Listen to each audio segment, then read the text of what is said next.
Hello everyone, welcome to the construction experience center of Rivanta।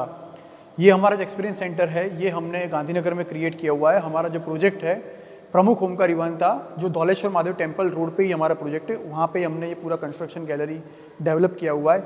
ये construction gallery हमारा develop करने का main reason क्या था, तो ये एक कंस्ट्रक्शन एक ऐसा एस्पेक्ट है कि जो almost 95% of the clients they don't know कि ये कंस्ट्रक्शन है, ये उसमें क्या क्या प्रोसेसेस रहते हैं, क्या क्या क्वालिटी पैरामीटर्स रहते हैं, कौन से मटेरियल्स यूज़ किए जाते हैं, उसका कोई भी कस्टमर्स को ज़्यादातर आइडिया रहता नहीं है।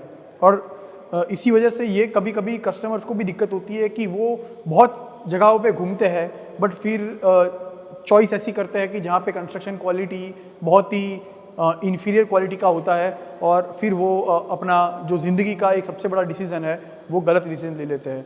तो यहाँ पे हम लोगों ने ये ट्राई किया है कि हमारा जो भी कस्टमर है, either he is buying a flat in Rivanta or not, but he should at least get to know about the quality. उनको पता होना चाहिए कि ये क्या मटीरियल्स है और क्या नहीं है। तो उसके लिए हमने पूरा ये एक्सपीरियंस सेंटर बनाया हुआ है।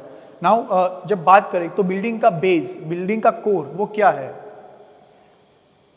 यस एग्जैक्टली, बिल्डिंग का कोर होता है आरसीसी। आरसीसी माने रेनफोर्स सीमेंट कंक्रीट। तो कंक्रीट जो कि बिल्डिंग मटेरियल में सबसे बेस और सबसे मोस्ट इम्पॉर्टेंट मटेरियल है, वो मटेरियल किस क्वालिटी का होना चाहिए, उसके जो रॉ मटेरियल्स है वो कैसे होने चाहिए, अब थोड़ी उसकी बात करते हैं। तो हम लोगों ने यहाँ पे ये पूरा एक IS कोड के हिसाब से एक सिस्टम डेवलप किया हुआ है, जो है IS 456 है। उसमें ये सारे ही डिटेल्स दिए हुए हैं कि जो कंक्रीट है उसके लिए जो रॉ मटेरियल्स है, जैसे कि सैंड हो गया, एग्रीगेट हो गया, अपना स्टील हो गया, वाटर की क्वालिटी हो गई, एडमिक्सचर की क्वालिटी हो गई, ये सारी क्वालिटी कैसी होनी चाहिए। और अगर वो क्वालिटी से अगर हम लोग थोड़ा आगे पीछे होते हैं तो उसके क्या क्या इम्प्लीकेशन हो सकते हैं, तो हम उसकी बात करेंगे।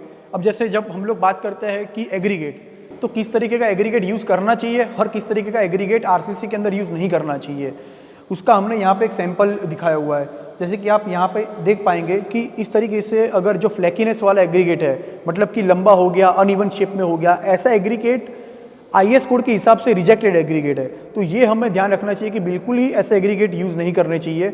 और आप जब भी कोई साइट पे जाए मकान खरीदने के लिए या कोई भी दूसरा कंस्ट्रक्शन के लिए, तो आप ये ज़रूर ध्यान में रखिएगा और अपने जो बिल्डर है उनको पूछिएगा कि आप एग्रीगेट की क्वालिटी किस तरीके से वेरीफाई करते हैं। तो ये रिजेक्टेड है, बट ऑब्वियसली क्योंकि एग्रीगेट और सैंड ये ऐसी चीज़ें हो गई कि जो नेचुरल है, तो इसमें ऐसा नहीं है कि बिल्कुल 0-0 आपको मशीन कट मिलेगा। बट हम लोग एटलीस्ट ऐसा ट्राई कर सकते हैं कि 85 to 90% of our material has to be as per IS code. तो IS कोड क्या कहता है? IS कोड हमें ये कहता है कि एग्रीगेट है वो बिल्कुल राउंड शेप में होने चाहिए, यूनिफॉर्म शेप में होने चाहिए। इस तरीके से अगर जब यूनिफॉर्म शेप में हमारे एग्रीगेट होंगे तो हमारी कंस्ट्रक्शन की क्वालिटी, हमारी कंक्रीट की क्वालिटी बहुत सुपीरियर रहेगी। तो आप देखेंगे कि बहुत सारे प्रोजेक्ट्स में, जो अच्छे प्रोजेक्ट्स हैं, वहाँ पे जब ऐसा मटेरियल यूज़ होता है जैसे कि हमारा रिवांता में हम लोग यूज़ कर रहे हैं, तो वहाँ पे आपको हनी कॉम्बिंग देखने को बहुत कम मिलेगा। और हनी कॉम्बिंग ही एक मेजर रीज़न है जिसकी वजह से बिल्डिंग की जो लाइफ है वो बहुत ही कम सालों में ख़त्म हो जाती है। तो ये कुछ रीजंस है। यहाँ पे हम लोग बहुत सारे वेरियस टेस्ट भी करते हैं। हमने पूरा एक कंस्ट्रक्शन क्वालिटी लेबोरेटरी सेटअप करके रखा हुआ है पीछे ऑन साइट। और ऐसा ही नहीं है कि हम लोग सिर्फ ऑन साइट टेस्टिंग करते हैं, ऑन साइट भी करते हैं एज वेल एज साइट के बाहर जो सर्टिफाइड लेबोरेटरीज होती है, गवर्नमेंट सर्टिफाइड लेबोरेटरीज, हम लोग वहाँ पे भी टेस्टिंग करने के लिए देते हैं। सैंड हो गया, तो सैंड में भी बहुत सारी क्वालिटीज़ आती है, जैसे फाइन सैंड हो गया, कोर सैंड हो गया, एम सैंड हो गया। तो हम लोग यहाँ पे जो सैंड यूज़ कर रहे हैं वो जोन 2 का है। तो बेसिकली कॉन्क्रीट में ओनली एंड ओनली जोन 2 का सैंड ही यूज़ होना चाहिए। फिर ये है कि इसमें ये है कि जो कंक्रीट की आपको जो क्वालिटी मिलेगी, कंक्रीट की जो स्ट्रेंथ मिलेगी वो बहुत ही सुपीरियर मिलेगी। इसमें एक ध्यान रखने वाली चीज़ ये भी है कि मोस्ट ऑफ द डेवलपर्स वो ये देखते नहीं है कि सैंड है उसमें सिल्ट का कंटेंट, सिल्ट यानी मिट्टी का कंटेंट कितना होना चाहिए। अब ये एक बहुत ही ट्रिकी पार्ट है और इसको मॉनिटर करना बहुत ही ज़रूरी है। क्यों? क्योंकि मिट्टी अगर आपकी सैंड में आती है तो वो आपके कंक्रीट की लाइफ को बिल्कुल ही बिगाड़ के रख देगी। आप देख पाएंगे कि बहुत सारे प्रोजेक्ट्स होते हैं जिसमें अभी बिल्कुल फ्रेश कंक्रीट डला हुआ होता है, उसमें भी क्रैक्स आपको देखने को मिलेंगे। तो वो क्रैक्स के रीज़न, उसमें से मेजर एक जो रोल प्ले करता है वो है मिट्टी। तो उसके लिए हम लोग क्या करते हैं, हमने यहाँ पे ये सैंपल दिखाया हुआ है कि ये वाला जो सैंपल है वो एक्सेप्टेड है और दूसरा उसके बगल वाला जो सैंपल है वो रिजेक्टेड है। ये एक्सेप्टेड क्यों है? क्योंकि IS कोड के हिसाब से जो भी सैंड और जो मिट्टी सिल्ट है उसका पैरामीटर होता है वो इस वाले बीकर में मैच कर रहा है, इसमें मैच नहीं कर रहा है। मतलब इसमें मिट्टी ज़्यादा है, इसमें मिट्टी कम है, सैंड अलग है और मिट्टी अलग है। तो यही एक बहुत एक ट्रिकी पोर्शन है जो समझने की ज़रूरत है कंक्रीट की क्वालिटी को समझने के लिए। और जैसे हमारी पहले भी बात हुई है कि बेस मटेरियल तो कंक्रीट ही है, बिल्डिंग किस पे खड़ी है? कंक्रीट पे। तो जब कंक्रीट ही अच्छा बना नहीं होगा तो फिर बाकी सारी चीज़ें आप कपड़े पहना देंगे, उससे कोई मीनिंग नहीं है। तो पहले तो आपका जो बेस है, फाउंडेशन है, वो बेहतर होना चाहिए। और उसके लिए जैसे कंक्रीट मेकिंग मेरे हिसाब से ऐसा है कि is like a recipe. Concrete एक रेसिपी है। जैसे हम लोग आटा गूंथते हैं तो आटे में हम लोग ऐसा देखते हैं कि आटा है तो वो इतना ही होना चाहिए, नमक है इतना ही होना चाहिए, पानी है इतना ही होना चाहिए। अगर वो पैरामीटर्स थोड़े बहुत भी अगर हिल जाते हैं तो आपका पूरा जो कंक्रीट है उसकी क्वालिटी, वो आप फिर कितना भी सीमेंट डाल दोगे उस कंक्रीट के अंदर, बट वो बिल्कुल आपको स्ट्रेंथ नहीं देगा। अगर आप ऐसा है कि अगर एक फिक्स अमाउंट से ज़्यादा अगर आप पानी डालते हो कंक्रीट में तो फिर वो कंक्रीट में आप कितनी भी सीमेंट डाल दो वो कंक्रीट फेल है। तो ये सारे पैरामीटर्स है, उसका कंटिन्यूस मॉनिटरिंग हमारी यहाँ पे जो क्वालिटी मॉनिटरिंग जो टीम है वो दिन रात करती है। और तब जाके एक एंड प्रोडक्ट जो आप यहाँ पे देख पा रहे हैं इस क्यूब के फॉर्म में ये कंक्रीट बनता है।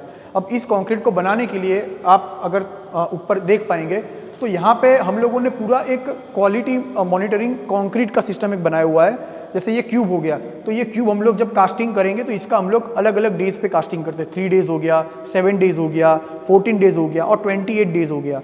हम लोग क्या करेंगे कि इस क्यूब को इन दिनों में हम लोग मॉनिटरिंग करेंगे और हर एक बार जितनी बार हम लोग कंक्रीट बनाएंगे उतनी बार हम लोग ऐसे क्यूब यहाँ पे कास्ट करते हैं। इसकी वजह से क्या होगा कि आपको पता चलेगा कि आपका कंक्रीट है वो कैसे परफॉर्म कर रहा है। जैसे आपने अगर सुना हो कि M30 या M35 या M40, तो ये सब क्या है? हमें ये पता चलेगा कि ये कंक्रीट है तो इसका जो स्ट्रेंथ है क्या वो M30 वाला है या नहीं है। तो उसके लिए हम लोगों ने पीछे लैब जो सेट किया है वहाँ पे हम लोग ये टेस्ट करते हैं। ये जो पीछे आप देख रहे हैं ये वो कॉम्प्रेसिव जो टेस्टिंग मशीन है, उससे हमें ये मालूम चलता है कि ये कंक्रीट का स्ट्रेंथ या ये क्यूब का स्ट्रेंथ क्या है। अगर इसमें ये फेल होता है तो हम लोग उसके लिए एक दूसरा टेस्ट करेंगे जिसको हम बोलेंगे नॉन डिस्ट्रक्टिव टेस्ट, जिसमें हम लोग रिबाउंड हैमर टेस्ट करेंगे और डिफरेंट टेस्ट आते हैं वो भी करेंगे।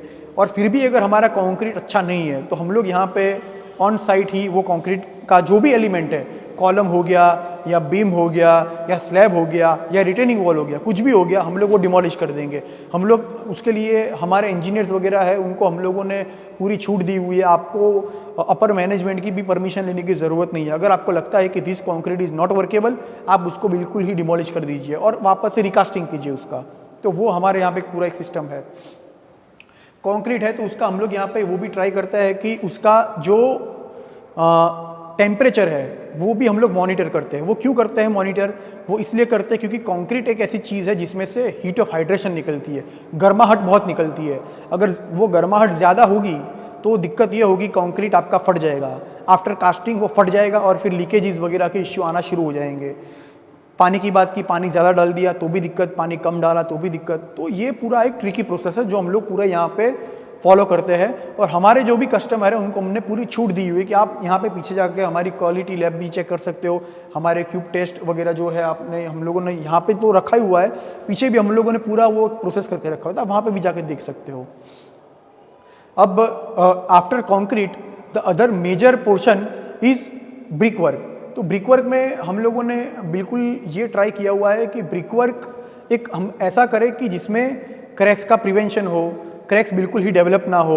फ्यूचर में जाके आज से 5, 10 या 15 साल बाद भी हमारे कस्टमर को ऐसी कोई दिक्कत ना हो कि क्रैक्स डेवलप होने शुरू हो गए हो।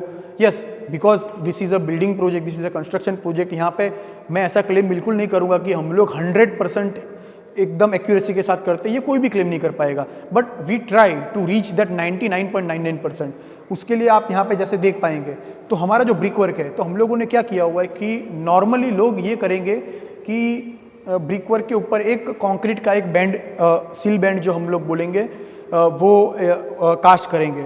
बट लोग साथ में ये नहीं कर पाते हैं कि वर्टिकल भी बैंड उतना ही ज़रूरी है। तो इससे क्या होगा कि वर्टिकल बैंड को लगाने से जो लोड ट्रांसफ़र है, वो लोड यहाँ का जो पूरा है दीवार का, वो ट्रांसफ़र हो जाएगा और जो क्रैक्स है वो बहुत ही कम डेवलप होंगे। आज बहुत सारे कस्टमर्स आते हैं, हमें पूछते हैं कि हमने पुरानी जगह पे जहाँ पे घर लिया हुआ है वहाँ पे घरों में बहुत सारी जगह पे क्रैक्स आ गई है। तो उसका एक मेजर रीज़न ये है, जो अवेयरनेस थोड़ी कम है इसलिए ये लोग करते नहीं है।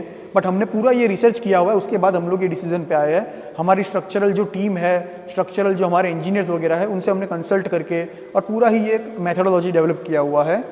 हमारे जितने भी ब्रिक्स है वो 125 mm ठीक है, इंटरनल सारे ब्रिक्स हमारे 125 mm मतलब कि 5 इंच वाले हैं।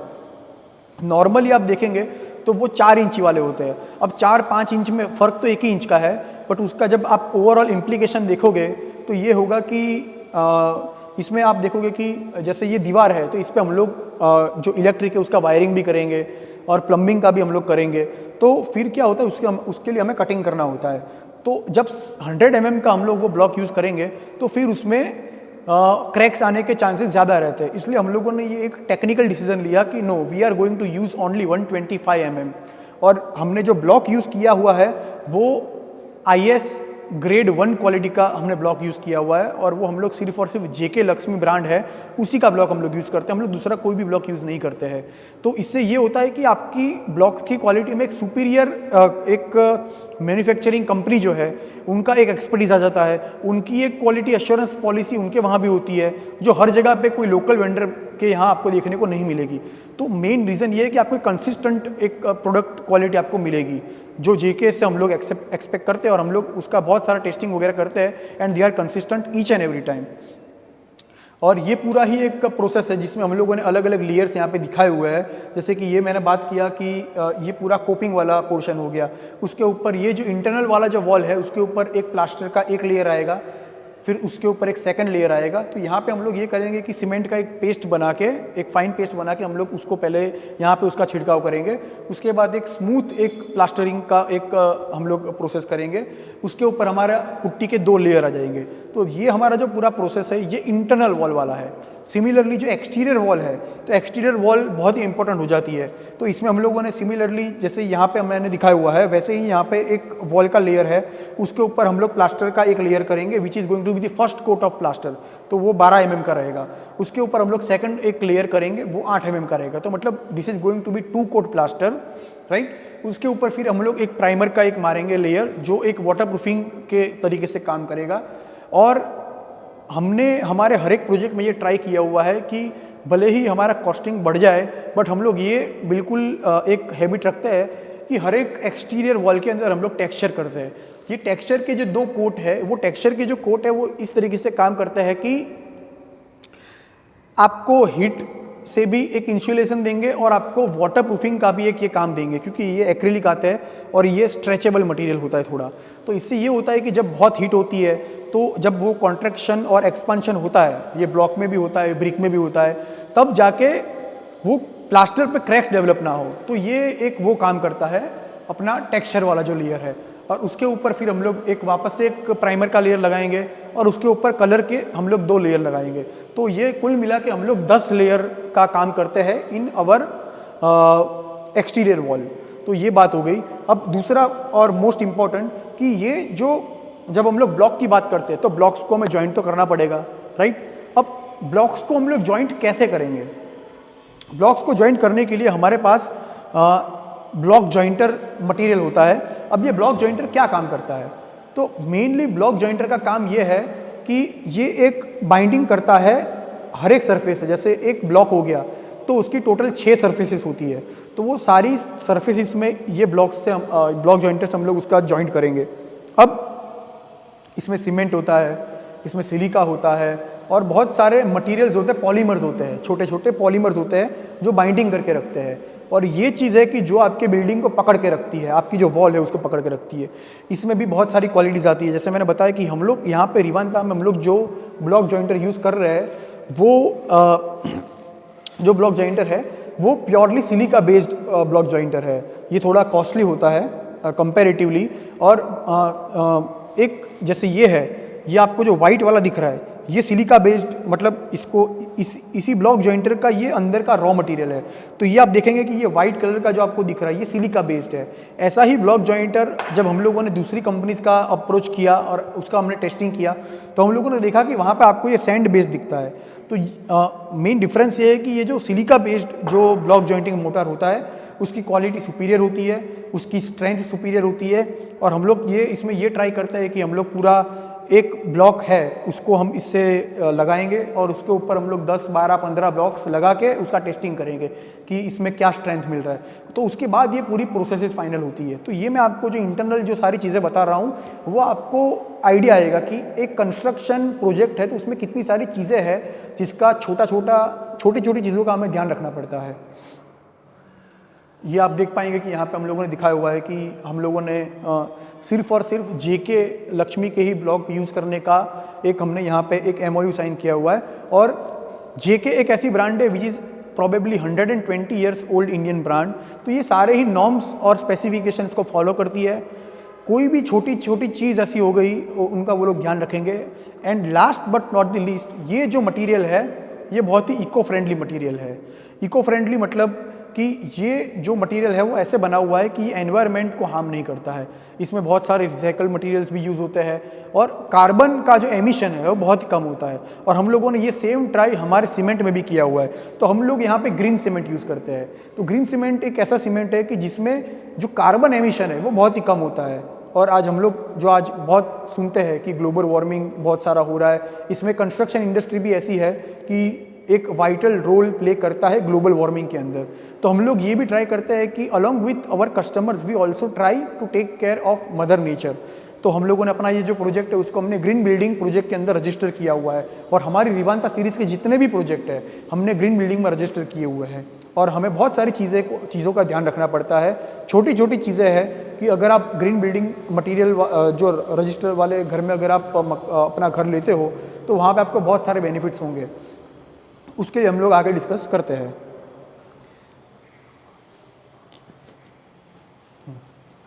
अब जब फ्लोरिंग की बात करें तो फ्लोरिंग में हम लोगों ने ये ट्राई किया हुआ है कि हम लोग क्यूटोन ब्रांड का ही फ्लोरिंग यहाँ पे यूज़ कर रहे हैं। तो क्यूटोन आप लोगों ने सुना होगा कि इट इज़ वो इंडिया की शायद टॉप 3 ब्रांड्स में आती है और उसका जो टाइल का क्वालिटी है वो बहुत ही सुपीरियर रहता है। तो उसमें जैसे ये हमने एक एग्जांपल दिखाया हुआ है कि आपका जो टॉयलेट वगैरह है तो उसमें किस तरीके से टॉयलेट का जो पूरा जो टाइल का लेइंग है उसमें कितने लेयर्स रहेंगे। तो हमने यहाँ पे दिखाया हुआ है कि फ्लोरिंग, तो फ्लोरिंग में आपका बाथरूम का फ्लोरिंग हो गया, नॉर्मल फ्लोरिंग हो गया, कोई भी फ्लोरिंग है वो उसका जो पूरा प्रोसेस है वो प्रोसेस क्या रहता है। और साथ में ही हम लोगों ने यहाँ पे फ्लोरिंग के लिए जो ब्रांड यूज़ की है वो ब्रांड है क्यूटोन। तो क्यूटोन एक ऐसी ब्रांड है जो इंडिया की टॉप 3 ब्रांड्स में आती है और उसका अभी मार्केट शेयर बहुत ही ज़्यादा है। प्रीमियम सेगमेंट की जब हम लोग बात करें तो क्यूटोन आजकल बहुत ही एक्सेप्ट हो रहा है मार्केट में। तो हम लोगों ने बहुत सारी डिफरेंट कंपनीज़ के मटेरियल टाइल का जो मटेरियल है हम लोगों ने टेस्ट किया और उसके बाद हम लोगों का एक ये एनालिसिस निकला कि क्यूटोन के जो टाइल्स है उसका जो फ्लेक्सिबिलिटी है, उसका जो क्वालिटी है, उसके जो कलर के अंदर जो थ्रू आउट हमें जो बैचेज़ में जो एक सेम कलर का प्रोडक्ट मिलता है, तो उसकी वजह से हम लोगों ने ये किया कि हम लोग पूरे ही प्रोजेक्ट में चाहे वो कॉमन अमेनिटीज़ में हो, ग्राउंड फ्लोर पे हो या घर के अंदर हो, हम लोग क्यूटोन ही यूज़ करेंगे। और इसके अंदर हम लोगों ने जैसे यहाँ पे आप देख पाएंगे कि हम लोगों ने यहाँ पे दिखाया है कि तो टॉयलेट के अंदर आपका जो पूरा वाटर प्रूफिंग का प्रोसेस कैसे रहेगा, उसमें आपका टाइलिंग का प्रोसेस क्या रहेगा, तो यहाँ पर हमने पूरा वो शो किया हुआ है। तो जैसे एक नॉर्मल कॉन्क्रीट का सर्फेस हो गया तो उसके ऊपर हम लोग जो वाटर प्रूफिंग है उसके 2 लेयर हम लोग लगाएंगे। वहाँ पे हम लोग 2 लेयर लगाने के बाद हम लोग उसके ऊपर एक तीसरा लेयर, एक और वाटर प्रूफिंग का एक लेयर ऐड करेंगे। उसको ऐड करने के बाद हम लोग इस पूरा जो हमारा जो ये स्लैब है उसको एटलीस्ट फॉर अ वीक हम लोग पानी भर के रखेंगे और हम लोग चेक करेंगे कि कहीं से भी लीकेज तो नहीं हो रहा है। अगर कहीं से लीकेज हो रहा है तो हम लोग ये ट्राई करेंगे कि ये उसमें क्या अब रेमेडी हो सकती है, तो हम लोग एक और लेयर लगाने का ट्राई करेंगे। ये पूरा निकाल के वापस से उसका रिफिलिंग करेंगे। तो ये इस प्रोसेस से होता क्या है कि टॉयलेट ऐसी चीज़ है कि जहाँ से लीकेजेस के इश्यू बहुत रहते हैं। तो हम लोग ये ट्राई करते हैं कि हम लोग जब हैंड ओवर करें उसके बाद हमारे कस्टमर को कभी भी फ्यूचर में ये इश्यू ना हो कि बिल्डर ने ये ध्यान नहीं रखा या बिल्डर ने वो ध्यान नहीं रखा। तो हम लोग पहले से ही, हमारी जो क्वालिटी एश्योरेंस टीम है वो सारा ही ये ध्यान रखती है और बताती है कि ओके ये प्रोसेस ऐसा होना चाहिए। तो इंजीनियरिंग टीम है वो पूरा ही, जब तक क्वालिटी वाली टीम हमारी अप्रूवल नहीं देगी तब तक हमारी इंजीनियरिंग टीम है वो आगे काम नहीं करेगी। और इसमें हम लोगों ने ये भी ट्राई किया हुआ है कि जितने भी हमारे कॉर्नर्स है टॉयलेट में, जितने भी कॉर्नर्स है उसमें हम लोग सिलिकॉन से हम लोग उसका फिलिंग करेंगे। तो इससे ये भी होगा कि जो गैप्स है कॉर्नर के, वहाँ पे पानी का अक्यूमुलेशन ना हो और उसकी वजह से वो पानी फिर हमारी वॉल को और उसकी पीछे वाली वॉल्स को डैमेज ना करे। तो ये छोटी छोटी चीज़ों का हम लोगों ने बहुत ट्राई किया हुआ है। और ये सारी जो भी R&D है, ये हमारी पूरी टीम रहती है जो पूरी दिन रात ये R&D करती रहती है। ऐसा नहीं है कि ये एक सेट स्टैंडर्ड प्रोसेस है। अगर फ्यूचर में समझिए कि इससे भी अच्छी कोई सुपीरियर टेक्नोलॉजी आती है या मेथोडोलॉजी आती है तो हम लोग वो भी ट्राई करेंगे। बट कहने का मतलब कि आज के दिन में सबसे बेस्ट चीज़ क्या है, तो हम लोग वो देने का ट्राई करते हैं इस सेगमेंट के हिसाब से। ये हो गई। तो ये जैसे हम लोग यहाँ पे देख पाएंगे कि यहाँ पे जो स्लैब है, तो हम लोगों ने ये भी दिखाया हुआ है कि स्लैब है तो स्लैब का पूरा कंस्ट्रक्शन क्या होता है, उसमें किस तरीके से सरिये वगैरह का फिटिंग किया हुआ है। हम लोग स्लैब के अंदर भी जो पाइप्स वगैरह यूज़ करते हैं तो वो IS कोड के द्वारा अप्रूव्ड जो पाइप्स होती है वही पाइप्स यूज़ करते हैं। साथ ही साथ में हम लोग यहाँ पे पूरा दिखाया कि आपका जो फ्लोरिंग है तो उसका फ्लोरिंग का प्रोसेस क्या रहेगा। तो चाहे हम लोग बात करें यहाँ पे अपना जो टॉयलेट का वॉल्स हो गया, टॉयलेट का जो फ्लोर हो गया या ये हो गया, हम लोग यहाँ पे पूरा केमिकल से ही जो केमिकल एडहेसिव हम लोग जो बोलते हैं उसी से हम लोग इसका लेइंग करते हैं। इसका रीज़न मेन ये है कि जो कन्वेंशनल मेथड था जिसमें हम लोग सीमेंट और सैंड उसका जो मोटार है उससे हम लोग करते थे, बट आजकल की जो टाइल्स है हमारी, जो इटालियन फिनिश वाली जो टाइल्स आती है वो साइजेज उसकी बड़ी हो गई है। और मेन सीमेंट कंक्रीट का जो पेस्ट आता है मोटार, वो जैसे ही कुछ साल होते हैं उसके बाद उसमें एक्सपेंशन और कॉन्ट्रैक्शन की वजह से वो श्रिंकेज आ जाता है। तो कभी आप देख पाएंगे कि बहुत सारी जगहों पे पुराने घरों में हम लोगों ने देखा होगा कि टाइल पे जब आप लोग ऐसे वो बीट करेंगे तो आपको वो एक होलोनेस का आवाज़ आएगा। तो उसका मेन रीज़न है कि आपका जो मोटार है वो श्रिंक हो चुका है। तो अब उसका फिर क्या दूसरा रास्ता क्या है, तो उसका रास्ता ये है कि हम लोग यूज़ कर रहे हैं केमिकल मोटार, केमिकल एडहेसिव। अब ये केमिकल एडहेसिव है तो इसके बहुत सारे डिफरेंट पैरामीटर्स होते हैं, इसके बहुत सारे टेस्टिंग होते हैं। तो हम लोगों ने डिफरेंट कंपनी को अप्रोच किया, हम लोगों ने बहुत सारे पुल आउट टेस्ट किए। जैसे ये टाइल हम लोग क्या करेंगे कि टाइल को दीवार पे लगाएंगे, केमिकल से लगाएंगे, उसको फिर पुल आउट करेंगे। तो पुल आउट में सबसे ज़्यादा जिसका स्ट्रेंथ आएगा उसी स्ट्रेंथ को हमने जिस भी कंपनी का सबसे ज़्यादा स्ट्रेंथ आया था उसी कंपनी का फिर हम लोगों ने ये केमिकल एडहेसिव हमने यूज़ किया हुआ है। और ये ऐसा नहीं है कि ये प्रोसेस हम लोग एक ही बार करते हैं, this is a continuous process. तो ये ऐसा इससे ये होता है कि जो मैन्युफैक्चरिंग कंपनी होती है वो भी अवेयर रहता है कि ओके या इस साइड पे कंटिन्यूअस मॉनिटरिंग हो रहा है, तो हम लोग कोई भी प्लस माइनस या हम लोग कोई भी बेल सेल नहीं करेंगे। तो मेन क्या है कि ये एक प्रोसेस का बेनिफिट ये है कि आपको कंटिन्यूअस होमोजीनियस एक क्वालिटी आपको मिलेगी थ्रू आउट। और उसी की वजह से ये है कि हमने यहाँ पे जो कॉन्वेंट करके एक ब्रांड है उसी का हमने यहाँ पे यूज़ किया हुआ है। जैसे कि हम लोग बात कर रहे थे कि यहाँ पे जो टाइल का पूरा सिस्टम है, यहाँ पे 5 लेयर सिस्टम है, जिसमें लेयर 1 में हो गया आपका कंक्रीट का स्लैब हो गया, उसके ऊपर लेयर 2 में आएगा आपका मोटर का रफ बेड आएगा, उसके ऊपर एक टाइल का एक और बेड आएगा, एक तीसरा बेड आएगा। तो टाइल एडहेसिव के 2 लेयर हो गए, मोटर का एक लेयर हो गया, उसके नीचे हो गया एक आपका स्लैब का लेयर और उसके ऊपर हो गया आपका फाइनल टाइल जो है उसका लेयर। तो ये प्रोसेस फॉलो करेंगे तो आपका जो टाइल वगैरह है, आपका जो फ्लोरिंग है वो सालों साल ऐसे का ऐसा ही रहेगा। तो ये हम लोग यहाँ पे ये सारे पैरामीटर्स के हेल्प से ही हम लोग ट्राई करते हैं और यही क्वालिटी मॉनिटरिंग सिस्टम है हम लोग जो फॉलो करते हैं।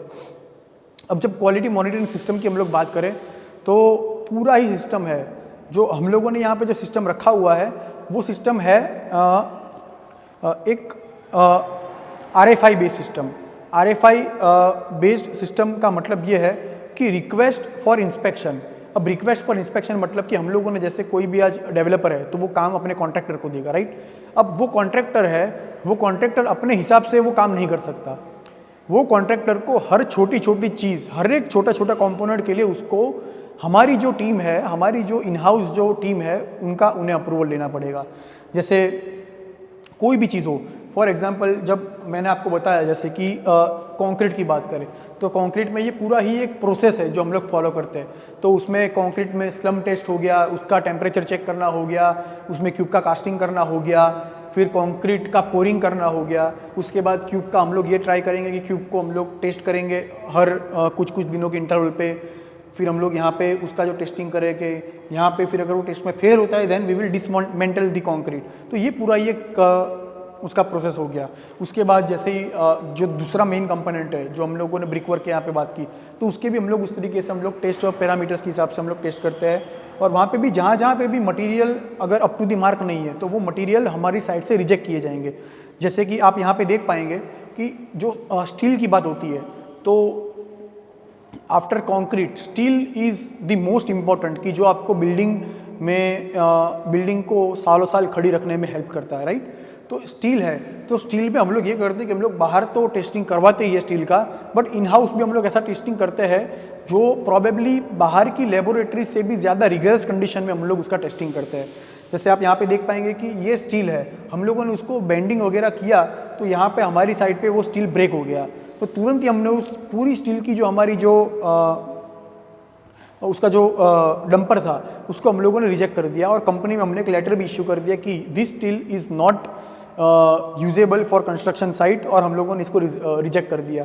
तो ऐसे इंसिडेंट्स हमारी साइट पे आए दिन होते रहते हैं। मेरा कहने का मतलब यह है कि वंस और ट्वाइस इन अ मंथ ऐसी आपकी स्टील की कोई गाड़ी आएगी कि जिसमें उसमें स्टील में इधर कार्बन कंटेंट ज़्यादा है, या वो स्टील है वो अप टू द मार्क नहीं है, या स्टील है वो अंडर वेट है, या उसका वेट बहुत ही ज़्यादा है। तो ये सारे पैरामीटर्स है वो चेक करने पड़ते हैं। अगर वो सारे पैरामीटर्स में हमारी स्टील की जो गाड़ी है अगर वो उस पैमाने पे नहीं उतरती है तो हम लोग वो गाड़ी को रिजेक्ट कर देंगे। तो वो पूरा ही प्रोसेस हम लोगों ने यहाँ पे फॉलो किया हुआ है। जो प्रोजेक्ट्स अच्छे जो प्रोजेक्ट्स है वहाँ पे ये सारी चीज़ें फॉलो होती है, बट बहुत सारे ऐसे प्रोजेक्ट्स हैं जहाँ पे ये पूरा एक क्वालिटी एश्योरेंस प्रोसेस है वो फॉलो किया नहीं जाता है। तो जब आप कस्टमर साइट पे आते हो तो आप लोग पूरा ये प्रोसेस देख पाओगे कि okay this is how a building is getting constructed. तो ये प्रोसेस बहुत ही लेंदी है, बहुत ही क्रिटिकल है, और छोटी छोटी चीज़ों का यहाँ पे बहुत ध्यान रखना पड़ता है। लोग ये करेंगे कि कोई भी अगर वो प्रोजेक्ट देखने जाएंगे तो अगर वहाँ पे साफ़ सफाई अच्छा है और अगर बिल्डिंग को कपड़े अच्छे पहना दिए हैं तो उनके हिसाब से वो क्वालिटी अच्छी है, बट ऐसा नहीं होता है। साफ़ सफाई इज़ राइट, मैं एग्री करता हूँ कि वो बहुत ही इंपॉर्टेंट है। बिल्डिंग को अच्छे कपड़े भी पहनाने चाहिए, उससे भी मैं एग्री करता हूँ, बट मेरे हिसाब से जो सबसे इम्पोर्टेंट है वो है बिल्डिंग का कोर। बिल्डिंग का कोर अगर आपने सही से डेवलप किया है तो बाकी सारी चीज़ें आप अच्छे करने ही वाले हो, बट अगर आपने कोर में ध्यान नहीं दिया है तो फिर कपड़े पहनाने से कोई मतलब नहीं है, वो कपड़े कभी ना कभी उतरने ही वाले हैं। अब ये जब हम लोग बात करेंगे, मैंने आपको बताया कि फ्लोरिंग के अंदर हम लोगों ने किस कंपनी का एडहेसिव यूज़ किया हुआ है, तो ये उसका एक एग्जांपल है। अब आप यहाँ पे देख पाएंगे कि हम लोगों ने साइट पे बहुत सारे टेस्टिंग किए थे, तो इन लोगों ने फिर यहाँ पे लगाया हुआ है कि हम लोगों ने साइट पे जो टेस्टिंग किया उसका ये रिजल्ट मिला हुआ है, ऑन साइट टेस्टिंग किया हुआ है। और इसके साथ हमने बहुत सारी अच्छी ब्रांड्स का टेस्टिंग किया, जिनमें से ये एक ब्रांड थी कि जो सबसे उभर कर बाहर आई, और फिर हम लोगों ने इनको परचेज ऑर्डर दिया हुआ है। तो ये एक ऐसी चीज़ है, ये आपकी जो फ्लोरिंग की जो क्वालिटी है उसको मेंटेन करके रखती है। तो दिस इज़ वेरी इंपॉर्टेंट। हमारे एक्सपीरियंस गैलरी में हम लोगों ने ये भी दिखाया हुआ है कि जो पाइप्स है, जो इलेक्ट्रिकल पाइप्स और कंड्यूट्स है, वो हम लोग किस तरीके का डालते हैं। ये यहाँ पे हम लोगों ने दिखाया हुआ है कि देखिए ये IS कोड का जो नॉर्म्स है उसी के हिसाब से हम लोगों ने ये डाला हुआ है। ये सारी चीज़ें ऐसी है कि जो कंस्ट्रक्शन करने के बाद दिखने वाली नहीं है, तो ये सब चीज़ें कंसील हो जाने वाली है। बट हम लोग ये ट्राई करते हैं कि हमारे कस्टमर्स को ये काउंसिल करते हैं कि आप देखिए, आप समझिए कि ये सारी चीज़ें हैं जो हम लोग आपके प्रोजेक्ट के अंदर या आपके घर के अंदर हम लोग डाल के दे रहे हैं। अब IS कोड वाली पाइप हो गई और विदाउट IS कोड वाली पाइप हो गई। तो विदाउट IS कोड वाली जो पाइप्स होती है वो सारी रिसाइकल्ड मटेरियल में से बनी हुई होती है, और ये जो सारी होती है ये वर्जिन प्लास्टिक से बनी हुई होती है। तो इसकी क्वालिटी आपको तब पता चलेगी जब कोई ऐसा इंसिडेंट होता है। आप बहुत सारी जगहों पे देखेंगे कि जब घर में शॉर्ट सर्किट का इंसिडेंट होता है तो लोग मर जाते हैं। तो वो लोग मरते क्यों हैं? वो लोग इसलिए नहीं मरते कि वो आग से जलने की वजह से मर जाते हैं। Most of the people die because of the smoke, right. तो ये पाइप्स ऐसी है कि जो नॉर्मल जो रिसाइकल्ड वाली पाइप होती है इससे सुपीरियर क्वालिटी की होती है। इसमें से स्मोक जो निकलता है वो बहुत ही लो निकलता है, और घर में जो आग लगती है तो इसमें ये होगा सिस्टम कि आग जब लगेगी तो ये पूरे घर को आग नहीं लगा देगा, ये कुछ पोर्शन आग लग के अपने आप ही वो बंद हो जाएगा। इस तरीके का ये सिस्टम, ये जो पाइप्स है वो इसमें होता है।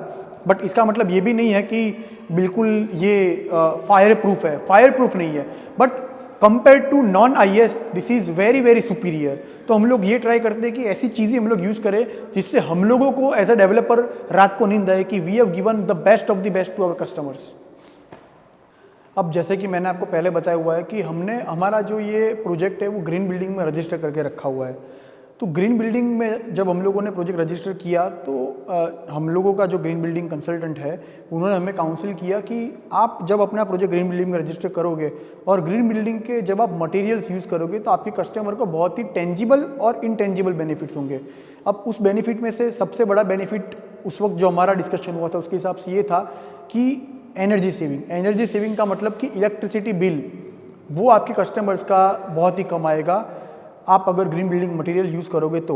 उसका एक बहुत ही बेहतरीन एग्जांपल हमने यहाँ साइट पे भी शोकेस करके रखा हुआ है कि जो विंडोज़ है, अब आजकल घर में आप लोगों ने दिखाई हुआ है कि घर की जो विंडोज़ वगैरह है वो पहले के हिसाब से बहुत ही वाइड आती है, बहुत ही स्पेशियस आती है।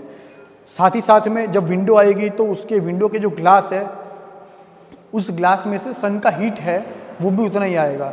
तो हम लोगों ने यहाँ पे ये एक एग्जांपल शो किया हुआ है कि किस तरीके का ग्लास आपको लगाना चाहिए और किस तरीके का ग्लास आपको नहीं लगाना चाहिए।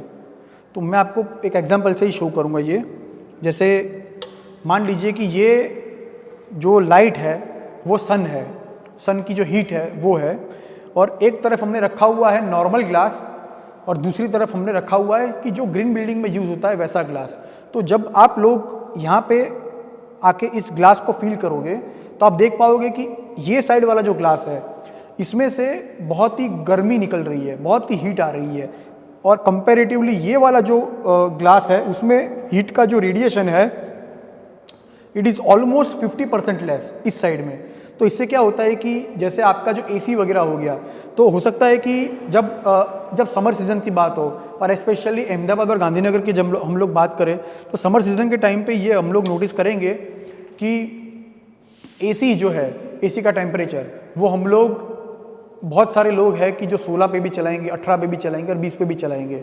उसकी वजह से क्या होता है कि जो इलेक्ट्रिसिटी बिल है वो बहुत ही स्पाइक कर जाता है। अब जो गवर्नमेंट का नॉर्म्स है उसके हिसाब से तो ये है कि आपको अपना जो AC का जो टेम्परेचर है वो 24 डिग्री सेल्सियस से नीचे करना ही नहीं चाहिए। It should be 24 degree Celsius and above. तो उसके लिए आपको पहली बात तो ये है कि आपको ग्लासेस वगैरह ही ऐसे डालने पड़ेंगे कि जो सन का जो लाइट है उसको पास करने दे, बट उसकी जो हीट है उसको अब्जॉर्ब करके रखे। तो हम लोगों ने यहाँ पे उस तरीके का ग्लास लगा के रखा हुआ है जिससे मिनिमम आपको पर मंथ 1000 रुपीज़ का सेविंग हो सकता है। तो हम लोगों ने पूरा ये कैलकुलेशन भी जो कंपनी है ग्लास मेकिंग उससे लिया हुआ है वो हम अपने कस्टमर को सबमिट भी करेंगे, तो वो लोग इससे समझ पाएंगे कि ग्रीन बिल्डिंग रजिस्टर्ड घर में लेने से क्या क्या बेनिफिट्स है। एक बेनिफिट, ये तो बहुत ही एक छोटा एग्जाम्पल है, ऐसे बहुत सारे अच्छे अच्छे एग्जाम्पल है जो आपके फ्यूचर में आपको काम आएंगे। अभी आजकल कस्टमर इतना अवेयर नहीं है, उनको पता ही नहीं है क्योंकि डेवलपर खुद अवेयर नहीं है ग्रीन बिल्डिंग प्रोजेक्ट को लेके। तो हम लोगों की जो टीम है वो कंटिन्यूअस R&D करती है, वो देखती है, वो समझती है, वो विजिट्स पे जाती है। हम लोग दुबई में विजिट करते हैं, मुंबई में विजिट करते हैं, दिल्ली गुड़गांव में विजिट करते हैं, और वहाँ से जो भी अच्छी अच्छी चीज़ें हैं, जो अच्छी अच्छी टेक्नोलॉजीज़ है, हम लोग यहाँ पे उनसे इंस्पायर होकर अडॉप्ट करते हैं और यहाँ पे हम लोग अपने प्रोजेक्ट में उसको करने का ट्राई करते हैं। तो ये सारी चीज़ें हैं जो आपको फ्यूचर में बहुत एक काम में आ सकती है।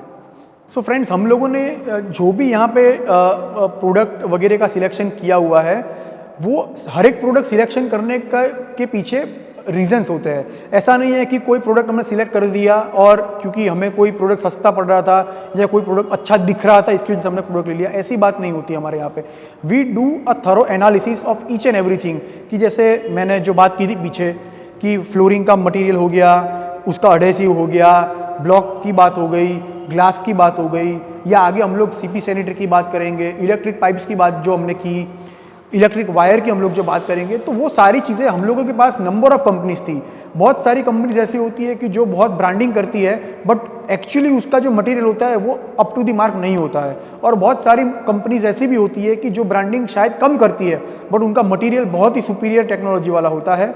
ऐसा ही एक मटेरियल मैं आपको आगे दिखाऊंगा, जो है अपार। जब हम लोग बात कर रहे थे कि जब वायरिंग की बात होती है, तो घर का एक बहुत ही इंपॉर्टेंट पॉइंट एक होता है कि जो इलेक्ट्रिक वायरिंग, ये वायरिंग ऐसी चीज़ है जो कंसील हो जाने वाली है, आपको दिखने नहीं वाली है, और आपको पता भी नहीं चलेगा कि क्या चीज़ डली हुई है नहीं डली हुई है। अब वायरिंग की जब बात करेंगे तो उसमें बहुत सारी ब्रांड्स, या मैं तो वैसे यही कहूँगा कि 3 से 4 ब्रांड ऐसी है जो नॉर्मली कस्टमर्स को आइडिया होता है कि दिस XYZ यही ब्रांड का उनको मालूम होता है। बट उस ब्रांड के पैरामीटर्स क्या है, उसके फीचर्स क्या है, और क्या वो आपके घर को सेफ रख पाएंगे या नहीं रख पाएंगे, उसके लिए कस्टमर को आइडिया नहीं होता है। जैसे कि हम लोगों ने यहाँ पे जो ब्रांड यूज़ की है, अपार यूज़ की हुई है। अब ये अपार ब्रांड एक ऐसी है कि जो रिसेंटली जो इंडियन नेवी है, उन लोगों ने भी इस ब्रांड को रिकग्नाइज़ किया हुआ है, और बहुत बड़े पैमाने पे ये ब्रांड उभर के आ रही है इंडिया के मार्केट में। ये क्यों आ रही है? क्योंकि इसकी जो टेक्नोलॉजी है वो टेक्नोलॉजी है ई बीम टेक्नोलॉजी। अब ये ई बीम टेक्नोलॉजी क्या है? ये एक ऐसी टेक्नोलॉजी है कि जिसकी वजह से आप जैसे ये देख पा रहे हो, वायर होता है कोई भी इलेक्ट्रिकल वायर, तो उसमें 2 ही चीज़ होती है। ये जो ऊपर आप देख रहे हैं ये PVC का कोटिंग होता है, और उसके अंदर होता है कॉपर, प्योर कॉपर, राइट। अब कॉपर जो है वो तो हर ब्रांड में अच्छा ही यूज़, जो अच्छी ब्रांड है IS कोड को जो फॉलो करती है, वो सारी ब्रांड्स कॉपर तो अच्छा ही यूज़ करेंगे, उसमें कोई दूसरी बात नहीं है। बट ऊपर का जो ये लेयर है PVC लेयर, दिक्कत यहाँ पे आती है। और ये जो PVC का जो लेयर है ये फर्स्ट पॉइंट ऑफ कांटेक्ट है। अगर ये लेयर में दिक्कत हो गई तो फिर फायर वगैरह के या जो शॉर्ट सर्किट के चांस है वो ज़्यादा बढ़ जाते हैं। अब इसमें क्या होता है कि दूसरे जो वायर होते हैं उसमें जो बॉन्डिंग होता है, ये PVC मतलब ये जो बना हुआ जो बेस मटेरियल होता है, तो इसमें कार्बन और हाइड्रोजन का बॉन्डिंग होता है नॉर्मल वायर्स के अंदर। बट ये अपार वायर है, ये इंडिया की एक ऐसी कंपनी है, फॉरेन में ऐसी बहुत सारी कंपनी अच्छी है जिन लोगों ने ये ई बीम टेक्नोलॉजी का वो लोग सालों से यूज़ कर रहे हैं। बट इंडिया के अंदर आज की तारीख में एक अपार ही एक ऐसी कंपनी है जो ई बीम टेक्नोलॉजी यूज़ करती है। अब इसमें क्या होता है कि ये लोग इलेक्ट्रॉन्स का एक बॉम्बार्डिंग करते हैं, और इसकी वजह से वो बॉम्बार्डिंग की वजह से ये होता है कि ये जो हाइड्रोजन का बॉन्ड है वो रिप्लेस करके ये लोग कार्बन से कार्बन का बॉन्ड करते हैं। और आप और मैं जानते ही है कि कार्बन हाइड्रोजन के मुकाबले कार्बन और कार्बन का बॉन्ड बहुत ही ज़्यादा मजबूत होता है। इसका अब बेनिफिट क्या है, इसका कस्टमर को बेनिफिट क्या है? तो इसका बेनिफिट यह है कि ये जो वायर है इसकी जो लाइफ साइकिल है, नॉर्मल वायर की लाइफ साइकिल होती है 15 साल 20 साल, इसकी जो लाइफ साइकिल है वो 40 से 50 साल कंप्लीट क्लेम करती है। तो ये एक बहुत बड़ी चीज़ है, कस्टमर को एक मेंटेनेंस फ्री पूरी इलेक्ट्रिक वायरिंग सिस्टम मिल जाएगी। तो इससे बड़ी चीज़ और क्या हो सकती है? दूसरा कि ये जो वायर है नॉर्मल वायर के हिसाब से ये इसका जो हीट रेजिस्टेंस है वो बहुत ही अच्छा है। फॉर एग्जांपल नॉर्मल वायर्स होते हैं वो अप्रॉक्सीमेटली 70 डिग्री सेल्सियस पे, और ये जो पूरा ये एक्सपेरिमेंट ये हमने खुद अपनी साइट पे किया हुआ है हमारे सामने। तो नॉर्मल वायर में जब हीट ज़्यादा मतलब जब इलेक्ट्रॉनिक का फ्लक्चुएशंस होता है, बहुत सारी जगह पे आप देखोगे कि शॉर्ट सर्किट का मेन कारण क्या होता है कि कुछ लोड में फ्लक्चुएशन हो गया या ऐसी कोई चीज़ हो जाती है। तो उस वक्त जो नॉर्मल वायर्स होते हैं वो 70 डिग्री सेल्सियस पे उसका जो PVC कोटिंग है वो ख़त्म हो जाता है, और ये जो वायर्स है वो अप टू 105 डिग्री सेल्सियस तक ये रेजिस्ट कर सकते हैं। तो ये बहुत बड़ी चीज़ है, और यही रीजंस है जिसकी वजह से हम लोगों ने रिवांता में अपार को प्रेफरेंस दिया है other than any other brand. तो ये एक पूरी प्रोसेस है, हमारी एक क्वालिटी एश्योरेंस और एक क्वालिटी मॉनिटरिंग, और हमारी जो प्रोक्योरमेंट टीम है वो ये पूरा एनालिसिस करने के बाद ही कोई भी मटेरियल सिलेक्ट करती है।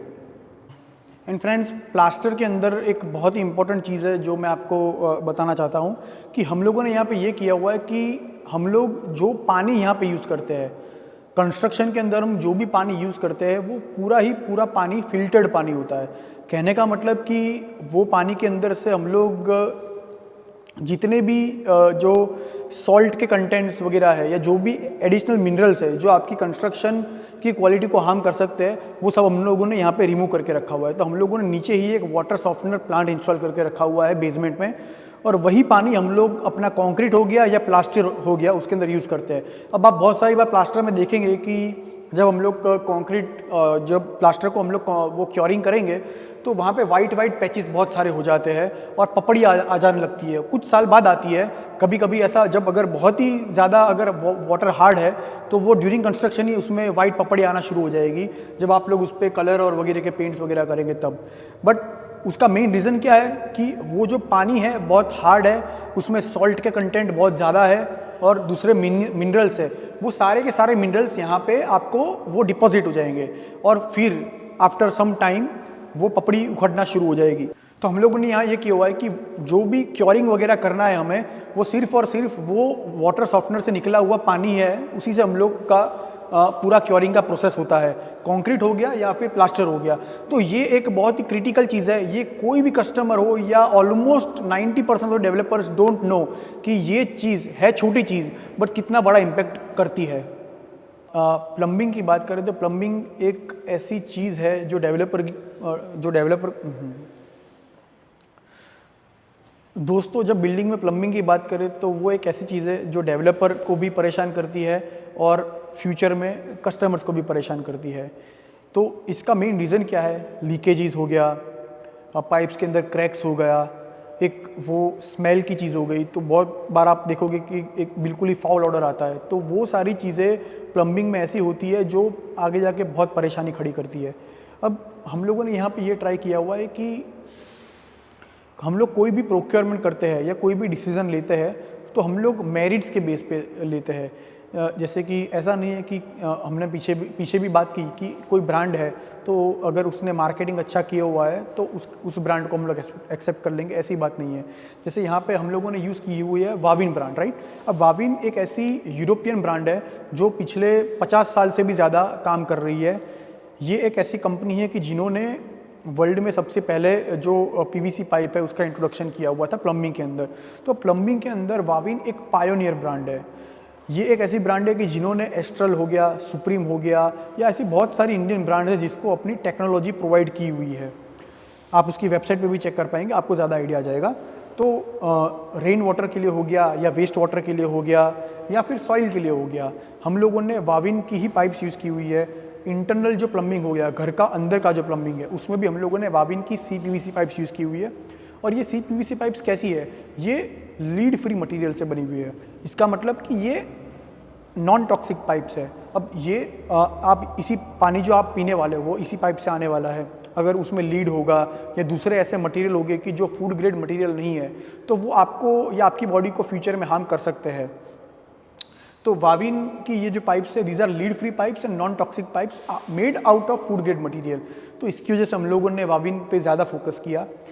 दूसरा कि इसकी ये जो एक्सटीरियर पाइप्स है, ये पाइप्स 3 लेयर सिस्टम वाली पाइप्स होती है कि जिसमें बहुत ही रोबस्ट पाइप होती है। नॉर्मल PVC से इसका जो स्ट्रेंथ है वो कहीं गुना ज़्यादा होता है। ये केमिकल रेजिस्टेंट भी है क्योंकि ये नॉर्मल PVC नहीं है, it is a PP pipe.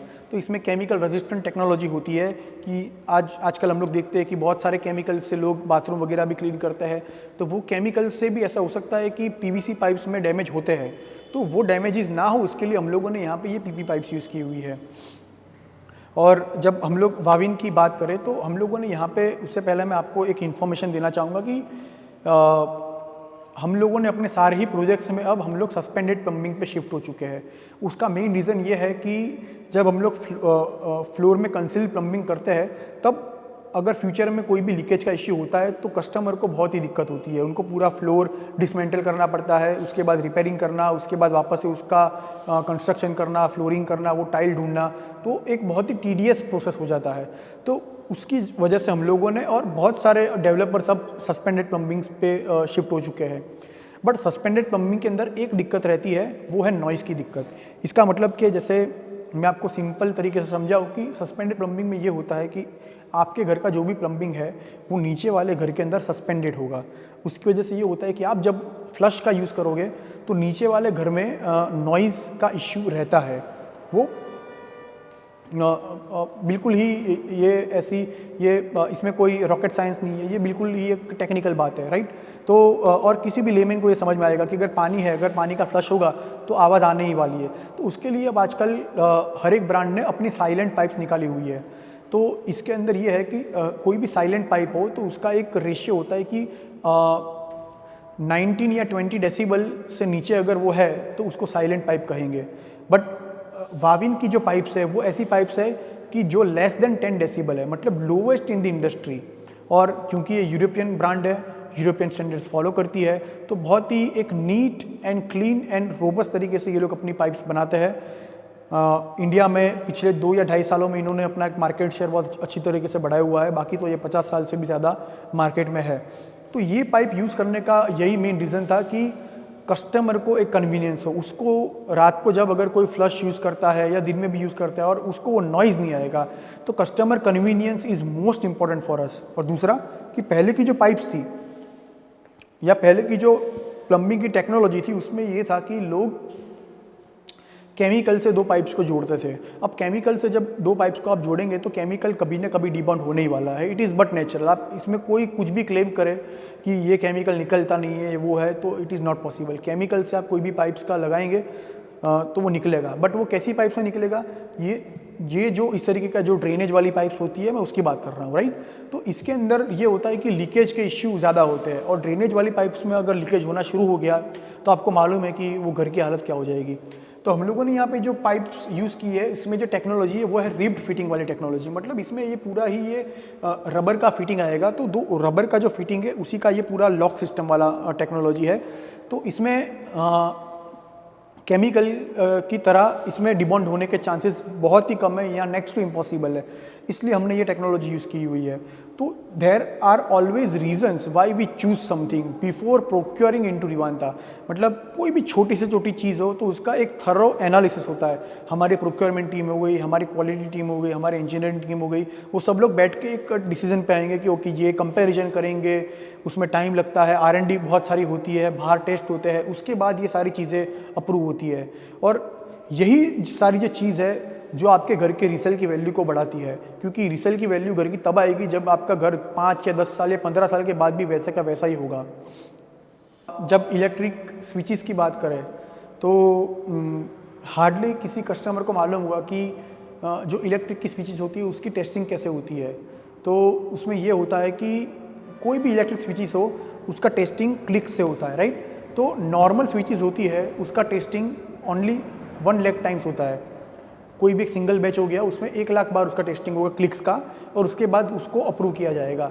But हम लोगों ने जो कंपनी का स्विच यूज़ किया हुआ है, हमने जो कंपनी के साथ टाई अप किया हुआ है वो है Snyder. Snyder is a very very known brand in India, और इन लोगों का भी एक ये प्रोसेस है कि वो भी बहुत सारी R&D करते हैं और उसके बाद कोई प्रोडक्ट मार्केट में लेके आते हैं। तो इनका ये जो प्रोडक्ट है क्लिप्सल एक्स करके है हमारी स्विच, इसका टेस्टिंग 10 लाख टाइम्स होके रखा हुआ है। मतलब हर एक बैच के अंदर जो स्विचेस निकलती है उसको ये लोग 10 टाइम्स ज़्यादा टेस्टिंग करेंगे। तो this switches are very durable, ये इसकी लाइफ बहुत बढ़ जाती है।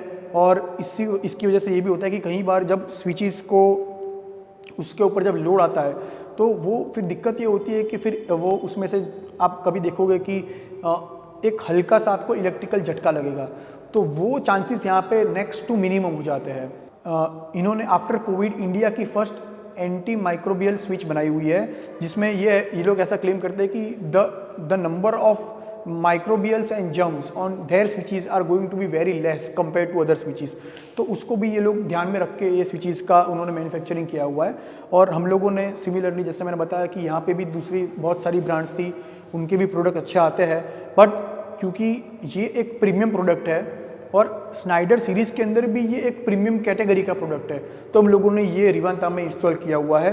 क्योंकि हम लोग खुद टेक्निकल बैकग्राउंड से है और हम लोग ये भी सोचते हैं डिसीजन लेते वक्त कि अगर हमारे घर में अगर आज की तारीख में हम कोई स्विच प्रोक्योर करें या कोई भी मटेरियल प्रोक्योर करें तो कैसा होगा। तो हम लोगों ने बिल्कुल जैसे अपना घर बनाते हैं वैसे ही ये काम किया हुआ है, और इसलिए हमने यहाँ पे स्नाइडर की क्लिप्सल एक्स सीरीज़ को हमने इंस्टॉल किया हुआ है।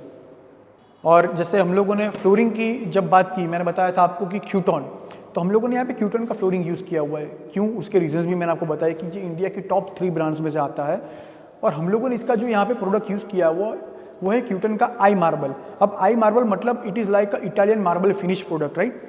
और इसका जो साइज़ वगैरह है वो भी काफ़ी बड़ा साइज़ है और बिल्कुल ही आपको ऐसा लगेगा कि इटालियन फ्लोरिंग ही किया हुआ है आपके घर में। और ये जो फ्लोरिंग की जो टाइल्स वगैरह है ये बिल्कुल फ्लेक्सिबल बॉडी वाली टाइल्स है, नॉन पोरस टाइल्स है, मतलब इसकी जो पोरोसिटी है वो बहुत ही कम है। तो आप लोग जैसे घर में पोछा वगैरह लगाएंगे तो ऐसा नहीं होगा कि ये जो टाइल्स वगैरह है वो पानी को पी जाएगी, तो उसकी वजह से फिर क्या होता है कि वो स्लैब्स वगैरह में क्रैक्स डेवलप होना शुरू हो जाते हैं। तो it is non porous, it is very flexible और ड्यूरेबल है। ये इसका जो लाइफ स्पान है वो बहुत ही ज़्यादा है और जो मटेरियल्स वगैरह है वो भी बहुत अच्छे मटेरियल्स ये लोग यूज़ करते हैं। और इसका मेन बेनिफिट ये है कि आप कितना भी इस पर पोछा लगाओ या जो भी आप करो, इसका जो कलर है वो कभी फेड नहीं होगा। साथ ही साथ में कि इसका जो कॉर्नर्स वगैरह होते हैं या इसमें जो थिकनेस वगैरह है वो सारी बैचेस में थ्रू आउट रहेगी। तो आप बहुत ही कम बैंड्स देखोगे। आप जनरली जैसे किसी घर में जाओगे तो आप देखोगे कि कभी कभी टाइल्स में वो बैंड्स वगैरह दिखते हैं। तो ये जो क्यूटन की जो प्रोडक्ट है उसमें बहुत ही कम बैंड्स दिखते हैं क्योंकि ये फ्लेक्सिबल प्रोडक्ट है और इनका एक क्वालिटी और मॉनिटरिंग प्रोसेस बहुत ही अच्छा है और इनका मैन्युफैक्चरिंग प्लांट भी बहुत हम लोगों ने विजिट किया, बहुत ही अच्छा है। पूरा प्रोसेस इन लोगों का एक क्वालिटी का सिस्टम जो है वो भी बहुत अच्छा है। तो इसलिए हम लोगों ने यहाँ पे क्यूटन को यहाँ पे रिवांता में हम लोगों ने सिलेक्ट किया हुआ है। अब फ्रेंड्स, जब सीपी एंड सैनिटरी की बात करें तो मुझे ये इंट्रोडक्शन देने की ज़रूरत ही नहीं कि ये कोलर एक अमेरिकन ब्रांड है और 120 ईयर्स ओल्ड ब्रांड है। ये एक ऐसी ब्रांड है कि जो अमेरिकन स्टैंडर्ड को फॉलो करती है और 5 स्टार 7 स्टार कैटेगरी की होटल्स वगैरह में ये इसका इंस्टॉलेशन हुआ है। ये आप सब लोग जानते ही होंगे, राइट। तो फ्रेंड्स, इसमें भी बहुत सारी सीरीज़ वगैरह आती है। तो हम लोगों ने ये किया हुआ है कि इसका जो हमारा जो वॉश बेसिन है जो हमारा वॉश बेसिन है वो हमने बिल्कुल ही स्लीक वॉश बेसिन यूज़ किया। आप यहाँ पे देख सकते हैं कि ये बहुत ही स्लिम है और बहुत ही एलिगेंट लुक वाला दिया हुआ है क्योंकि हमारा जो प्रोडक्ट है it's a 3 and 4 BHK project, right, and बहुत ही प्रीमियम प्रोजेक्ट है हमारा। तो इसीलिए हमने ये प्रीमियमनेस को ध्यान में रखते हुए ये चीज़ दी हुई है। डिज़ाइनर पीस है और इसकी ये डिज़ाइन की वजह से इसको जर्मन IF 2022 का अवार्ड मिला हुआ है। तो वो एक बहुत ही प्रेस्टिजियस अवार्ड है in the series of sanitary. इसका आप जो ड्रेन वाला पोर्शन है वो भी देखोगे तो बिल्कुल ही डिज़ाइनर अपना जो ड्रेन वाला है, नॉर्मल वो ड्रेन चैनल की तरह नहीं कि जहाँ से आपको वो ड्रेन दिखेगा और उसमें से स्मेल्स के भी इश्यू रहते हैं, तो वो सारे इश्यू आपको यहाँ पे नहीं रहेंगे। ये एक फुल्ली ग्लेज टेक्नोलॉजी से बना हुआ है, सुपीरियर ग्लेज वाला है और ये एंटी जम टेक्नोलॉजी से बना हुआ है। तो इसमें भी वही है कि जम्स वगैरह का जो डिपॉजिट है इसमें बहुत ही कम और मिनिमम होगा और इसका ये ग्लेजिंग का बेनिफिट ये है कि सालों साल आपका जो बेसिन है वो वैसा का वैसा ही दिखेगा। तो it is a very designer piece जो हम लोगों ने स्पेशली रिवांता के लिए प्रोक्योर किया हुआ है। ये शायद ही अहमदाबाद या गांधीनगर में कोई डेवलपर ने इससे पहले लगाया हुआ होगा।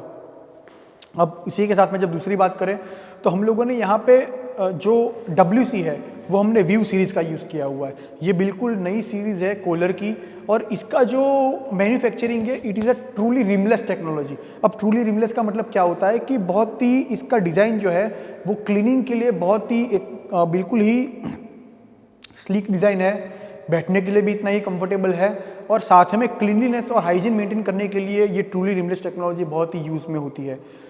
दूसरा कि ये जो प्रोडक्ट है वो इको फ्रेंडली प्रोडक्ट है।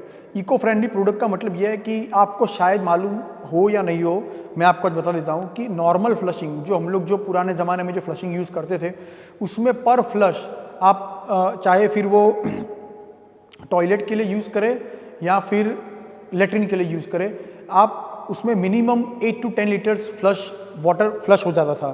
तो इतना सारा पानी बिगाड़ने की वजह से आप सोचिए कि मैं रिवांता की बात करूं तो इसमें there are 6 number of blocks, right, and 278 units. तो इसमें आप सोचिए कि कितना पानी वेस्ट होगा। तो हम लोगों ने क्योंकि अपना प्रोजेक्ट ग्रीन बिल्डिंग में रजिस्टर करके रखा हुआ है तो हम लोग इसमें जो ये टेक्नोलॉजी यूज़ कर रहे हैं वो है 2 लीटर एंड 4 लीटर। मतलब कि जब आप लोग टॉयलेट में जाएंगे तो उसमें जो पानी का वेस्टेज होगा it is only going to be 2 litres और पूरा ही आपका जो WC है वो बिल्कुल क्लीन हो जाएगा। वाटर का जो वेस्टेज है वो बिल्कुल मिनिमम हो जाएगा। सिमिलरली जब लेटरिन की बात हम लोग करेंगे तो उसमें 4 लीटर के अंदर ही आपका पूरा ही टॉयलेट क्लीन हो जाएगा। तो ये एक ऐसी चीज़ है कि जो बहुत बड़े पैमाने पे वाटर सेविंग करती है। और हम लोग जानते ही है कि आजकल वाटर के क्राइसिस हम लोगों ने बहुत सारी जगह पे सुने हुए हैं कि क्राइसिस वाटर के कैसे बढ़ रहे हैं। एक एग्जांपल है मेडागास्कर का, कि जहाँ पे पिछले 3 सालों से दुकाल आया हुआ है और पानी, पीने का पानी भी नहीं है। तो हम लोगों को एज अ डेवलपर भी अवेयर होने की ज़रूरत है और आप लोगों को एज अ कस्टमर भी अवेयर होने की ज़रूरत है कि पानी की बात हो या कोई भी दूसरी ऐसी चीज़ हो जो एनवायरनमेंट पे इम्पैक्ट क्रिएट करती है, तो हम लोग अपना इम्पैक्ट किस तरीके से मिनिमम कर सकते हैं वो ट्राई हमें करना चाहिए। तो इसीलिए हम लोगों ने ये व्यू सीरीज़ यूज़ किया हुआ है कोलर का। दूसरा इसमें भी यही है कि इसका जो टेक्नोलॉजी है वो जम्फ्री टेक्नोलॉजी इसमें भी यूज़ किया हुआ है। और इसका जो फ्लशिंग है वो पूरा ही वो टोर्नेडो वाला फ्लशिंग है, मतलब कि जैसे आप फ्लश करेंगे तो बिल्कुल ही कम समय में वो पूरा फ्लश होकर आपका क्लीन हो जाएगा। तो ये एक टेक्नोलॉजी सुपीरियर थी और हम लोगों ने ये किया हुआ है कि पूरे ही घर में ये चीज़ दी हुई है, ऐसा नहीं है कि सिर्फ बेडरूम्स में दिया हुआ है। Even in our common toilet we have given this WC। तो ये एक अच्छी प्रोडक्ट है जो आपको और आपकी फैमिली के हाइजीन को मेंटेन करके रखेगी। और दूसरा, जब हम लोग CP फिटिंग्स की बात करें तो CP फिटिंग्स भी सिमिलरली हम लोगों ने ऐसा नहीं किया हुआ है कि शावर वगैरह है तो हमने वो किसी और कंपनी का डाल दिया हो या ये है वो किसी और कंपनी का। तो हम लोगों ने सारा ही प्रोडक्ट कोलर का यूज़ किया हुआ है, राइट। तो इसमें आप लोग देखोगे तो ये जो प्रोडक्ट है वो ट्रूली जॉइंटलेस बॉडी है, मतलब कंपनी ने इसका जो मैन्युफैक्चरिंग किया हुआ है वो प्योरली जॉइंटलेस बॉडी से किया हुआ है। इसकी वजह से ये होता है कि कभी भी बॉडी में से लीकेज नहीं होगा। दूसरा कि इसकी जो टेक्नोलॉजी है वो ऐसी है कि इसमें एंटी स्केल का मतलब ये है कि जो मैंने आपको प्लास्टर वाली चीज़ में बताया था कि इसमें जो सॉल्ट का डिपोजिशन वगैरह है इसमें बहुत ही कम होगा कंपेयर टू अदर ब्रांड्स। तो ये सारी टेक्नोलॉजी है और इसका जो आप ये फिनिश देख रहे हो क्रोमियम फिनिश, वो बहुत ही ड्यूरेबल और बहुत ही स्लिक तरीके से किया हुआ है, बहुत ही अच्छा फिनिश यहाँ पे दिया हुआ है। तो ये जो ब्रांड है ये डिज़ाइनर ब्रांड है और इसमें भी सेम इको फ्रेंडली फीचर्स है। इसमें से भी जो पानी वगैरह है वो वाटर का जो वेस्टेज है बहुत ही कम होगा। तो हम लोगों का फोकस मेन ये था कि ऐसी प्रोडक्ट दे जो ग्रीन बिल्डिंग के नॉर्म्स को फुलफिल करती हो। हाँ, थोड़ी प्रोडक्ट अगर महंगी होगी तो चलेगा, बट हमें ग्रीन बिल्डिंग के दायरे में रह के ही ये चीज़ें करनी थी, इसीलिए हमने इसकी ये जो बीम सीरीज़ है इसका यूज़ किया हुआ है। अब फ्रेंड्स, जब बात करें फ्लश टैंक की, अब आप जानते ही होंगे कि पहले के ज़माने में ये था कि फ्लश टैंक्स जो होती थी वो कंसील्ड नहीं होती थी, बट वो एक ऐसा था कि जो आपके जो टॉयलेट वगैरह है उसके जो एस्थेटिक लुक्स है उसको फुलफिल नहीं कर पाती थी और अच्छा नहीं लगता था। और उसमें से अब नया ट्रेंड ये आ चुका है कि all this flush tanks are concealed. अब कंसील्ड फ्लश टैंक में ये इश्यू होता है कि इसमें से अगर लीकेज शुरू हो गया तो बहुत सारी दिक्कतें आ जाती है कि जो दीवार वगैरह उसमें फिर वो है कि मॉइस्चर वगैरह आ जाता है और पूरा पानी का लीकेज वगैरह हो जाता है। तो हम लोगों ने यहाँ पे ये किया कि हम लोगों ने एनालिसिस ये किया कि which is the top brand in terms of flush tank. तो फिर 2 से 3 ही नाम थे जो हम लोग के दिमाग में आए और हम लोगों की रिसर्च के में से उभर के आए। तो उसमें से एक था ये विएगा। अब ये जो विएगा है it's 115 year old German brand, ये भी यूरोपियन स्टैंडर्ड्स को फॉलो करती है और बहुत ही इसका 2 से 3 ही प्रोडक्ट है जिसमें ये पायोनियर है और वही प्रोडक्ट पे इनका फोकस रहा हुआ है। इन लोगों ने अपना ऐसा नहीं है कि फ्लश टैंक से फिर अपना फोकस डाइवर्ट करके किसी और चीज़ पे कर दिया, तो ये प्योरली प्लम्बिंग पे ही इनका फोकस रहा है। सीपी और सैनिटरी में इन लोगों का फोकस नहीं है। इसकी वजह से इनकी जो टेक्नोलॉजी है वो बहुत ही सुपीरियर है। सुपीरियर कैसे है? तो पहली बात तो ये है कि ये जो उसका जो ये मेन जो फ्लश टैंक का जो पोर्शन है ये एंटी स्केल वाला है। अब इसमें एंटी स्केल वाला मैंने जो पीछे बताया सेम टेक्नोलॉजी है, यहाँ पे वो सॉल्ट्स एंड मिनरल्स का डिपोजिट वगैरह बिल्कुल कम होगा। उसकी वजह से आपका जो फ्लश में जो पानी वगैरह है वो प्योर एक बिल्कुल सही तरीके से फिल भी होगा और उतने ही सही तरीके से आउटलेट भी उसका होगा। अब जब रिफिलिंग की बात करें तो इसका ये टेक्नोलॉजी एक ऐसा टेक्नोलॉजी है कि एक बार आपने फ्लश कर दिया उसके तुरंत ही बाद आप बहुत ही कम सेकंड में इसका जो नेक्स्ट फ्लश आप कर पाएंगे। कहने का मतलब कि इसका जो रिफिलिंग टेक्नोलॉजी है वो बहुत ही फास्ट है, तो रिफिल वाटर बहुत ही फास्ट तरीके से होगा। साथ ही साथ में इसका जो रिफिलिंग होगा सेम जो हमने प्लम्बिंग में बात की कि उसमें जो नॉइज़ आता है, तो इसमें भी वही नॉइज़ का इश्यू रहता है। बट इसका जो टेक्नोलॉजी है, इसका टेक्नोलॉजी ऐसा है कि जिसमें बहुत ही कम नॉइज़ होगा रिफिलिंग का, तो आपको एक कस्टमर और एक यूज़र एक्सपीरियंस आपका बहुत अच्छा रहेगा। साथ में हम लोगों ने रिवांता के लिए स्पेशली हमने जो ये प्रोक्योर किया है, it is a truly frame body, मतलब ये फुल फ्रेम वाला स्ट्रक्चर है, ये हाफ फ्रेम या नो फ्रेम वाला स्ट्रक्चर नहीं है। बहुत सारे डेवलपर ऐसे होंगे जो शायद कॉस्ट कटिंग करने के लिए हाफ फ्रेम भी देते हैं। मैं ऐसा नहीं कह रहा हूँ कि वो गलत है, बट क्योंकि हमारा प्रोडक्ट प्रीमियम है, हमारी क्वालिटी के जो नॉर्म्स और पैरामीटर्स है वो थोड़े स्ट्रिंजेंट है, इसलिए हम लोगों ने यहाँ पे फुल फ्रेम वाला दिया हुआ है।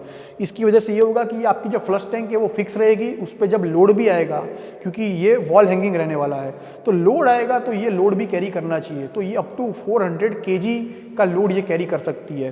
तो ये सारी टेक्नोलॉजी है जो हम लोग ने सोच समझ के फिर ये वाविन का डिसीजन में लिया हुआ है। लॉक की बात आती है तो हम सबको मालूम है कि लॉक मानी गोदरेज।